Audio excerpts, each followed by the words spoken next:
Ég er bara að taka þessi orð sem fólk á til með að fela og myndskreyta og upphefja þannig að þú getur tekið þína kvilla og borið á utan að þeim með stolti, sko.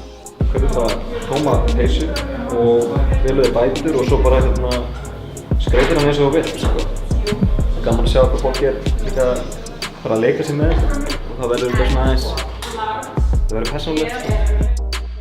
Ég valdi reiði, þrefalt. Þunglyndi, stress, kvíði. Og meðvirkni tekur bara persónuna mína í burtu og tekur burtu hugrekki mitt og breytir mér í hugleysi og tekur burtu bara raunveruleikann.